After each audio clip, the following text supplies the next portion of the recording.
அப்போஸ்தல கிறிஸ்தவ சபை பெரம்பூர் ஊழியங்கள் காலை தியானம் என்கிற அனுதின தியான நிகழ்ச்சிக்கு உங்களை இன்று வரவேற்கிறது. இந்த சுருக்கமான வேதாகம போதனையை ஜெபத்துடன் கேட்பதின் மூலம் தேவன் உங்களை ஆசீர்வதிப்பாராக. ஆகாதவைகளை எல்லாம் நம்முடைய சிந்தை முதற்கொண்டு செயல்கள் வரைக்குமாக அகற்றி போட்டு அவரது கட்டளைகளின்படி நம்மை வாழ செய்து ஆசீர்வாதங்களை நாம் சுதந்திரிக்கும்படிக்கு நமக்கு அனுகிரகம் பாராட்டுகின்ற நல்தேவன் நமது இனிமை மனவாளர் இம்மானுவேல் கர்த்தராகிய கிறிஸ்து இயேசுவின் மகிமை பொருந்தின மாட்சிமை உள்ள வல்ல நாமத்தில் உங்களுக்கு எங்களது காலை நல் வாழ்த்துதலை தெரிவிப்பதில் மிகுந்த மகிழ்ச்சி அடைகிறோம். கர்த்தருக்குள் பிரியமானவர்களே, பொல்லாதவைகளை எல்லாம் நம்மை விட்டு நாம் அகற்றிட வேண்டும். பிரியமானவர்களே, இப்படிப்பட்ட செயலானது நாம் அனுதினமும் செய்ய வேண்டிய செயலாக இருக்கிறது. நம்முடைய அனுதின வாழ்க்கையின் நடைமுறையை சற்று யோசித்து பாருங்கள். ஒவ்வொரு நாளும் நம்மை நாமே சுத்தப்படுத்தி கொள்ளுகிறோம். ஆம், நாம் அப்படி செய்து நம்முடைய ஆரோக்கியத்தை உறுதி செய்கின்றோம். இப்படிப்பட்ட சரீர பிரகாரமான செயலானது நம்முடைய ஆவிக்குரிய வாழ்க்கைக்கும் பொருந்தக்கூடியது. உண்மைக்கு சொல்ல வேண்டுமானால் சரீர பிரகாரமானவைகளை வைத்து நாம் ஆவிக்குரிய காரியங்களை கற்றுக்கொள்ள வேண்டும். ஒவ்வொரு நாளும் நம்மை நாமே சுத்திகரித்து கொள்ள வேண்டும். தகாதவைகளை, வேண்டாதவைகளை நம்மை விட்டு நாம் அகற்றி போட்டிட வேண்டும். நம்முடைய காலை சிந்தனைக்கான தலைப்பு பொல்லாதவைகளை அகற்றி போடுதல். வசன பகுதி 119 சங்கீதம் 115 வசனம். பொல்லாதவர்களே, என்னை விட்டு அகன்று போங்கள், என் தேவனுடைய கற்பனைகளை நான் கை கொள்ளுவேன். பிரியமானவர்களே, இந்த வசன பகுதியிலே அகன்று போங்கள் என்று பக்தன் திட உறுதியாக சொல்கிறதை பாருங்கள். இதிலிருந்து நாம் ஒரு பாடத்தை கற்றுக்கொள்கிறோம். கர்த்தருடைய உத்தம சீடர்கள் தீமையானதையும் நன்மையானதையும் ஒரே நேரத்திலே செய்ய மாட்டார்கள். உலகத்தோடு ஒத்து போகிறவர்கள் அப்படி செய்வார்கள். இப்படி செய்வது நிமித்தமாக உலகமோ பிசாசோ அவர்களை ஏற்றுக்கொள்ளலாம், ஆனால் உன்னத பரிசுத்த தேவன் ஏற்றுக்கொள்ள மாட்டார். ஆம், உலகத்தோடு ஒத்து போகிற வாழ்க்கை அல்ல, உலகத்தின் போக்கில் நின்று நாம் பிரிக்கப்பட்டு அவருக்கென்று பிரத்யேகமாக வாழ்கிற வாழ்க்கையை தான் கர்த்தர் மையப்படுத்துகிறார். அப்படிப்பட்டவர்களாய் தான் நாம் ஜீவிக்க வேண்டும் என்று சொல்லி கர்த்தர் விரும்புகிறார். நாம் வாசிக்க கேட்ட வசன பகுதியிலே அகன்று போங்கள் என்ற வார்த்தையினுடைய வேர் வார்த்தையானது எபிரேய பதத்திலே சூர் என்று உள்ளது.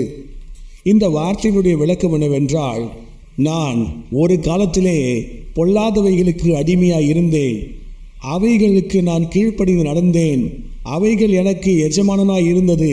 ஆனால் இப்பொழுதோ நான் அதற்கு அடிமை அல்ல, என்னை ஆளுகை செய்கின்ற புதிய எஜமான் எனக்கு இருக்கிறார்.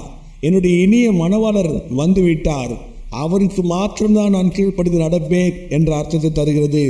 ஆம், என்னை ஆள்வதற்கு ஒரு ஆளுநர் இருக்கிறார். அவர் என்னுடைய அனைத்து அசைவுகளையும் அடக்கி ஆளுகை செய்கிறார். பிரியமானவர்களே, இந்த நாளிலும் கூட யார் உங்களை கட்டுப்படுத்துகிறார்கள்?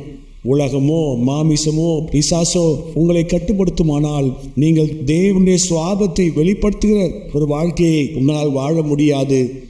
நம் மூலமாக பூரண சர்க்குணராய் இருக்கிற பிதாவாகிய தேவனுடைய சுவாபம் வெளிப்பட வேண்டும். நம்முடைய இனிய மணவாளராகிய கர்த்தராகிய இயேசு கிறிஸ்துவினுடைய தன்மை வெளிப்பட வேண்டும். பிரியமானவர்களே, இப்படிப்பட்ட செயல்தான் நாம் நம்முடைய மணவாளரை போல வாழ வைக்கிற செயலாக இருக்கிறது. நீதியின் பாதையிலே நடக்கின்றதான ஒரு ஜீவியமாக இருக்கிறது. பிரியமானவர்களே, நாம் இப்படி வாழும் பொழுது கர்த்தரோடு கூட இணைக்கப்பட்டவர்களாக வாழ்கின்றோம்.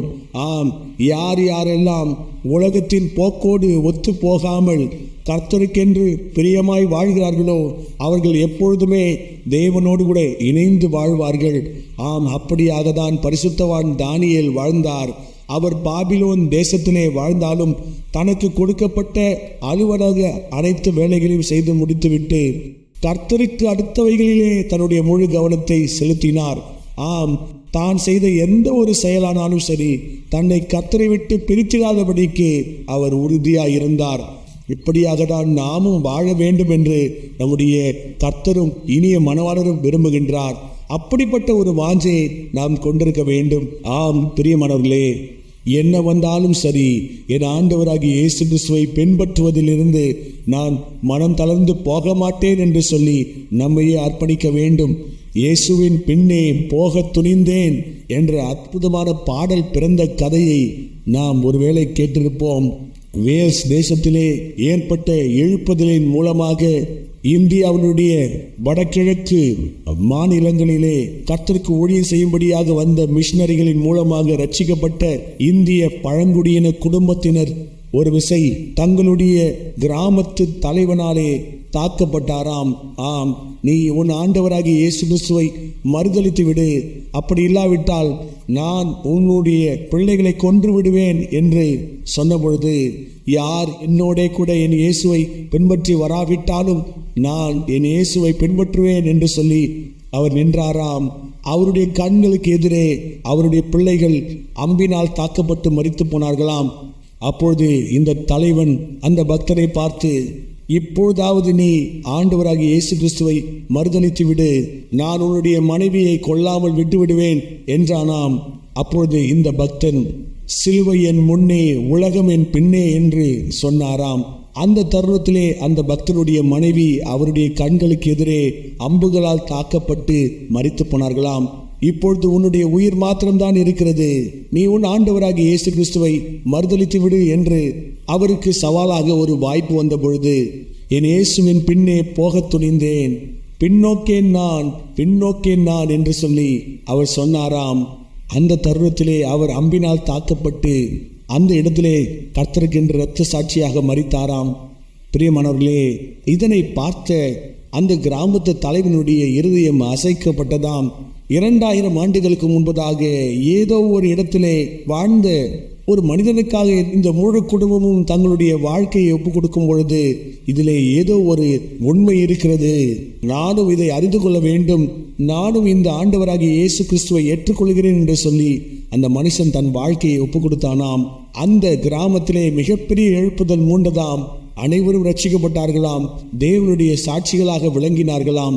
இன்றைக்கும் அந்த பக்தனுடைய சாட்சி நம்மை ஆழமான அர்ப்பணிப்புக்குள்ளாக நடத்துகிறது மாத்திரமல்லாமல் கீழ்ப்படுதலின் மூலமாக நம்மை வளமான வாழ்க்கைக்குள்ளாக நடத்துகிறது.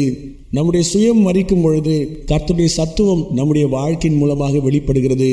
பிரியமானவர்களே, நீங்களும் கூட கர்த்தருக்கு பிரியமில்லாதவைகளை எல்லாம் உங்கள் வாழ்க்கை நின்று அகற்றி போட்டு அவரின் திருவார்த்தையிலே உங்களுக்கு சொல்லப்பட்டது அனைத்தையும் செய்து முடித்திட இன்றைக்கு முன் வருவீர்களானால் கர்த்தர் உங்களையும் வல்ல சாட்சியாக நிறுத்திடுவார், உங்கள் சாட்சியை நிலைக்கவும் செய்திடுவார். ஷலோம்.